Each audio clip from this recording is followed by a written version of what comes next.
Hello everyone, welcome back to my channel. आज की इस वीडियो में हम क्लास 6 के उर्दू के लेसन 8 को पढ़ेंगे। तो पहले हम इसे पढ़ लेते हैं, देन इसके क्वेश्चन को सॉल्व करेंगे। तो लेसन 8 में दिया गया है काबुली वाला के बारे में कहानी दिया गया है। तो चलिए हम इसे पढ़ते हैं। मेरी 5 बरस की बच्ची जिसका नाम मुन्नी है घड़ी भर भी खामोश नहीं रहती। एक दिन सुबह सवेरे मैं अपने नावल का 17वां बाब लिख रहा था। मुन्नी ने आकर कहा, बाबूजी, सुबोध मेरा नौकर।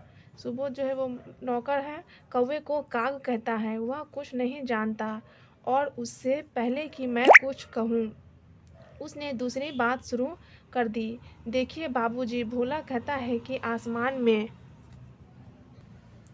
हाथी अपनी सूंडों से पानी बरसाते हैं। भोला ऐसी ही झूठी बातें करता है। मैंने हंसकर मुन्नी से कहा, मुन्नी तू भोला के साथ जाकर खेल, मुझे इस वक्त काम करना है। मेरा घर सड़क के किनारे है। एक दिन मुन्नी मेरे कमरे में खेल रही थी। अचानक वह खेल छोड़कर बरामदे में दौड़ने लगी और ज़ोर ज़ोर से काबुली वाले ओ काबुली वाले पुकारने लगी। काबुली वाले के कंधे पर मेवे का थैला और हाथ में अंगूरों की पिटारी थी। मोटे मोटे कपड़े का ढीला ढाला कुर्ता पहने, साफा बांधे लंबे डोल का एक काबुली वाला सड़क पर आहिस्ता आहिस्ता चला जा रहा था। मुन्नी की आवाज़ सुनकर हंसमुख काबुली वाले ने घूम कर देखा। मुन्नी घबरा गई और उस काबुली वाले को फाटक में अंदर आता देखकर भाग गई। इसलिए कि मुन्नी की माँ कहा करती थी कि काबुली वाले बच्चों को थैले में डाल कर ले जाते हैं। तो इसीलिए जो मुन्नी वो काबुली वाले को देखकर भाग गई डर से। और काबुली वाले जो थे वो मेवा बेचते थे। तो आगे हम पढ़ेंगे तो आपको ये स्टोरी और भी अच्छे समझ में आएगा। मैंने मुन्नी का खौफ दूर करने के लिए उसको अंदर से बुलाया। काबुली वाला अपनी झोली से किशमिश निकाल कर मुन्नी को देने लगा। मुन्नी किसी तरह लेने पर राज़ी ना हुई। उसका सवा और भी बढ़ गया। वह डरकर मुझसे लिपट गई। काबुली वाले से मेरा तारुफ इस तरह हुआ। मैं एक रोज़ किसी ज़रूरी काम से बाहर जा रहा था। दरवाज़े पर देखा कि मुन्नी उस काबुली वाले से बड़े मज़े से बातें कर रही थी। वह बादाम और किशमिश लिए हुए थी। मैंने काबुली वाले से कहा, यह सब क्यों दिया, अब मत देना। यह कहकर मैंने जेब से अठन्नी निकालकर काबुली वाले को दी। उसने बिला झिझक अठन्नी लेकर जेब में डाल ली।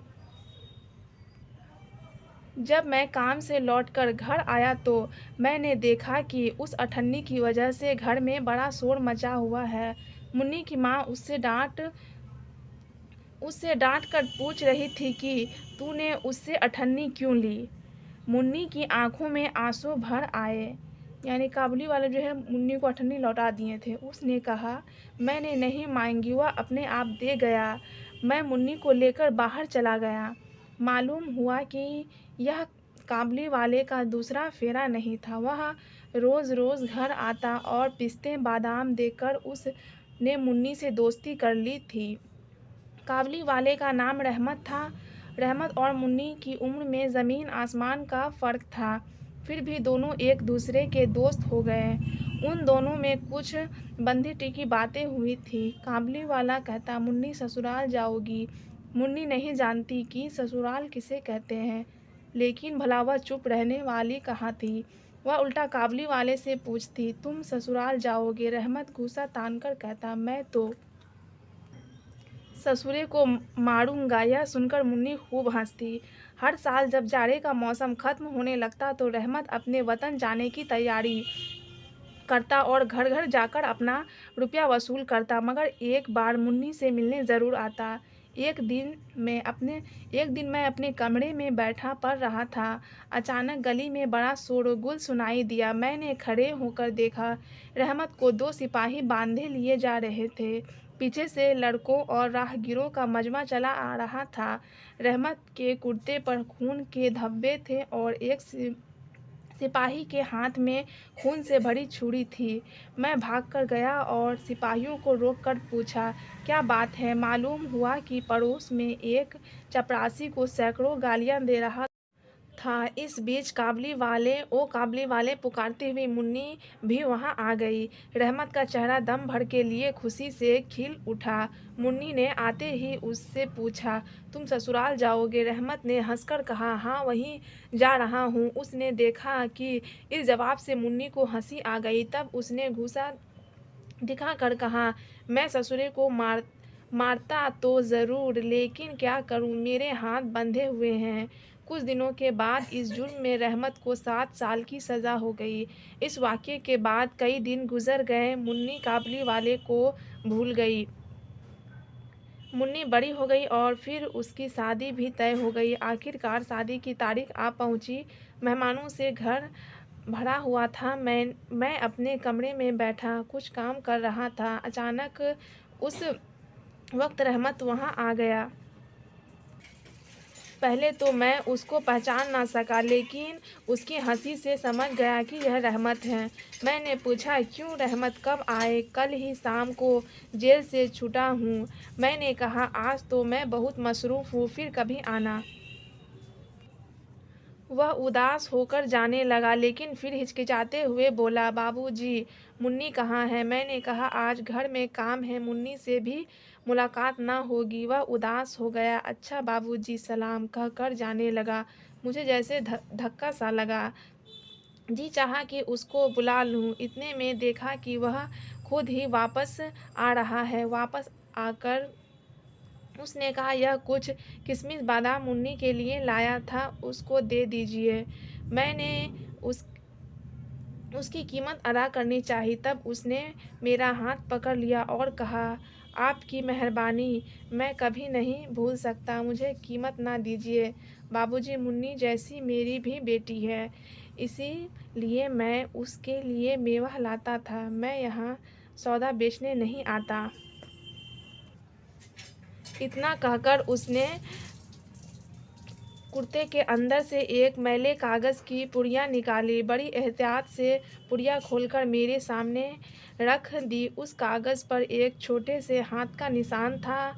अपनी बेटी की इस निशानी को छाती से लगाकर रहमत इतनी दूर से मेवा बेचने कलकत्ता आया था। यह देखकर मेरी आंखों में आंसू आ गए। मैं सब कुछ भूल गया। बस यह बात याद रह गई कि मैं भी बाप हूँ और वह भी बाप है। मैंने उसी वक्त मुन्नी को अंदर से बुलाया। मुन्नी शादी के कपड़े और जेवर पहने हुए आई और शर्माई शर्माई मेरे सामने खड़ी हो गई। उसको देख कर काबली वाला घबरा सा गया और बात भी ना कर सका। फिर उसने हंसकर कहा, मुन्नी तो ससुराल जा रही है।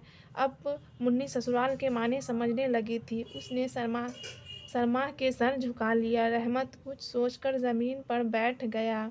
जैसे उसको यकायक एहसास हुआ कि उसकी लड़की भी इतने दिनों में बड़ी हो गई होगी। इन 8 वर्षों में उसका क्या हुआ, कौन जाने, वह उसकी याद में खो गया। तो यह कहानी जो है ये है रविंद्रनाथ टैगोर का ये कहानी है। तो आई होप कि आपको ये कहानी समझ में आ गया होगा। इसमें काबली वाला और मुन्नी के बारे में दिया गया है, जो कि काबली वाले को भी मुन्नी की ही उम्र की बेटी थी। तो जब मुन्नी को उसने देखा तो अपनी बेटी का याद आ गया। तो अब हम इसके माने देख लेते हैं। बाब मीन्स होता है किताब का कोई मुकम्मल हिस्सा। सबा मीन्स शक, एहतियात, सूझबूझ से काम करना। ज़मीन आसमान का फ़र्क, बहुत बड़ा फ़र्क, नुमाया फ़र्क। मेवा, सूखे फल जैसे पिस्ता, बादाम, किशमिश, अखरोट वगैरह। साफ़ा, पगड़ी, मजमा, भीड़, मसरूफ़, काम में लगा हुआ, यकायक, अचानक। चलिए अब हम इसके क्वेश्चन को सॉल्व करते हैं। सोचिए और जवाब दीजिए। पहला क्वेश्चन है, मुन्नी कौन थी? इसका जवाब होगा, मुन्नी 5 बरस की एक बच्ची थी। दूसरा क्वेश्चन है, मुन्नी ने बाबूजी से सुबोध की क्या शिकायत की? जो कि हम लोग फर्स्ट में पढ़े थे। मुन्नी ने बाबूजी से सुबोध की यह शिकायत की कि सुबोध कौवे को काग कहता है, वह कुछ नहीं जानता। तीसरा क्वेश्चन है, काबली वाले को देखकर मुन्नी क्यों घबरा गई? इसका जवाब होगा, काबली वाले को देखकर मुन्नी इसलिए घबरा गई क्योंकि वह मोटे मोटे कपड़े का ढीला ढाला कुर्ता पहने, साफा बांधे, लंबे डोल का एक आदमी था। और मुन्नी की माँ कहा करती थी कि काबली वाले बच्चों को ठेले में डालकर ले जाते हैं। तो इसीलिए मुन्नी काबुली वाले को देखकर घबरा गई। नेक्स्ट क्वेश्चन है, काबुली वाले को जेल क्यों भेजा गया? इसका जवाब होगा, काबुली वाले को जेल इसलिए भेजा गया क्योंकि वह पड़ोस में एक चपरासी को गालियां दे रहा था। 5 में है, मुन्नी को देखकर काबुली वाले को क्या याद आया? इसका जवाब होगा, मुन्नी को देखकर काबुली वाले को अपनी बेटी का याद आया। नेक्स्ट दिया गया, खाली जगहों को दिए गए अल्फाज से भरिए। पहला है, काबुली वाले से मेरा डैश इस तरह हुआ। इसमें है तारीफ़ या पहचान, इन दोनों में से आपको चूज़ करना है। तो इसका हो जाएगा तारीफ़, तो तारीफ़ आपको यहाँ पे फिल करना है। दूसरा है, काबुली वाले का डैश रहमत था, नाम या काम, तो यहाँ पे नाम होगा, आपको नाम लिखना है। तीसरा, रहमत घर घर जाकर अपना रुपया डैश करता था, वसूल या कबूल, तो वसूल होगा, यहाँ पे आपको वसूल लिखना है। सरदार सर पर डैश बांधे हैं, साफ़ा या चोगा, तो साफ़ा लिखना है आपको यहाँ पे। काबुली वाला कहता, मुन्नी डैश जाओगी, ससुराल या कोतवाल, तो यहाँ पे होगा ससुराल। तो देखिए, जो जो राइट इसका आंसर है उसमें मैं टिक लगा दी हूँ, आपको वही यहाँ पे फिल करना है। नेक्स्ट दिया गया है, इन अल्फाज को जुमलों में इस्तेमाल कीजिए। लेन देन, हक, माल, मेवा, चादर। लेन देन का हो जाएगा, हमेशा लेन देन ईमानदारी के साथ करना चाहिए, या फिर आप अपने अनुसार भी इसका वाक्य बना सकते हैं जुमला। हक का होगा, हर इंसान को बराबरी का हक मिलना चाहिए। माल, जहाज से माल उतारा जा रहा है। मेवा, बादाम किशमिश की गिनती मेवा में होती है, तो यहाँ पे आप बादाम किशमिश के जगह यहाँ पे आप काजू और भी कुछ सूखे मेवे मिला सकते हैं। चादर, चादर नया है।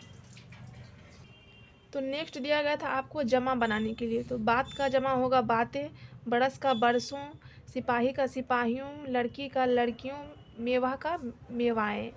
जमा मतलब एक से अनेक, जैसे बात का बातें, बरस का बरसों, लड़की का लड़कियों, मेवा का मेवे, तो आपको इस टाइप से बना लेना है। अब लास्ट दिया गया है, नीचे दिए गए कलमात में इस्म, ज़मीर, फ़ाइल, सिफ्त और हुरूफ को चुनकर दिए गए बॉक्स में लिखें। क्या क्या दिया गया है? खाना, सूखा, नया, पुराना, ऊपर, मैं, अच्छा, को, तक, यानी ये सब आपको दिए गए और इसमें लिखना है। तो सबसे पहले हम इस्म जान लेते हैं कि इस्म किसे कहते हैं। इस्म किसी शख्स, जगह या किसी चीज़ के नाम को कहते हैं। जैसे हम लोग संज्ञा, नाउन जो होता है हिंदी में संज्ञा, संज्ञा को ही उर्दू में क्या कहते हैं? इस्म। यानी कोई भी चीज़ के नाम, कोई भी जगह के नाम या कोई भी आदमी का नाम, जैसे जाहिद, पटना, हिमालय, इतवार वगैरह, इसके जगह पे आप किसी का भी नाम लिख सकते हैं। दूसरा है ज़मीर। ज़मीर वह लफ्ज़ है जो किसी इस्म की जगह पर बोला जाए, जैसे कि आप देख सकते हैं प्रोनाउन, सर्वनाम, यानी जो संज्ञा के बदले में उपयोग होता है उसको क्या कहते हैं? सर्वनाम कहते हैं, उसे ही ज़मीर कहते हैं। जैसे हम, वह, मेरा, तुम वगैरह। अगर किसी का नाम मान लीजिए कुछ हो तो आप उसको तुम या वह कर कर बोल सकते हैं, तो उसे ही हम क्या कहते हैं? ज़मीर कहते हैं। नेक्स्ट है फ़ेल। फ़ेल इस कलिमा को कहते हैं जिससे किसी काम का होना या करना ज़ाहिर हो। जिससे किसी काम का, जैसे जैसे में हो गया ज़ैद पढ़ रहा है, तो यहाँ क्या हो रहा है? पढ़ने का काम हो रहा है, तो ये फ़ेल हो गया।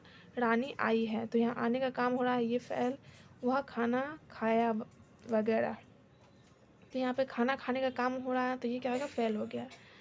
नेक्स्ट हम देखते हैं, नेक्स्ट है सिफत। वह अल्फाज जिनसे किसी इस्म की अच्छाई या बुराई ज़ाहिर हो वह सिफत कहलाता है। जैसे अच्छी किताब, मैला कपड़ा वगैरह, यानी जिससे अच्छाई या बुराई ज़ाहिर हो, जैसे इसमें क्या है? अच्छी किताब, तो अच्छी जो है वो सिफत हो गया। मैला कपड़ा, या फिर और भी आप कुछ लिख सकते हैं, तो वो क्या हो जाएगा? सिफत हो जाएगा। या किसी का अच्छाई तारीफ़ कर सकते हैं, तो वो सिफत में आता है। नेक्स्ट है हुरूफ। हुरूफ वह कलिमा है जो दो लफ्ज़ों या जुमलों को आपस में मिलाता है, जैसे तक, पर, मैं, से वगैरह। ये सब क्या है? दो लफ्ज़ों या दो जुमलों को आपस में मिलाता है। जैसे लेकिन मैं छत पर गया, तो छत पर, तो पर क्या हो गया? इसमें हुरूफ हो गया। मैं पानी लाया, तो मैं हुरूफ हो गया। तो ये आपको याद रखना है। तो इन्हीं सब में से आपको चुन कर लिखना है कि कौन इस्म, कौन ज़मीर, कौन फ़ेल, कौन सिफत, कौन हुरूफ है। तो यहाँ पे हम देखते हैं इसमें आ जाएगा मस्जिद, कुर्सी, बाबू, मुन्नी, थैला, रहमत, कलकत्ता, बादाम, कागज़, पगड़ी, ये सब इसमें आ जाएगा। ज़मीर में आ जाएगा मैं, वह, जो कि इसम के बदले में प्रयोग होता है, यूज़ किया जाता है। फ़ेल में आ जाएगा खाना, लिखना। सिफ्त में आ जाएगा सूखा, नया, पुराना, छोटे, अच्छा, ये सब क्या होगा? खूबी हो गया, या फिर बुराई जो आप कहिए। हुरूफ में आ गया ऊपर को, तक, से, मैं। तो इसमें अगर कोई वर्ड छूट गया होगा तो आप उसमें से लिख सकते हैं।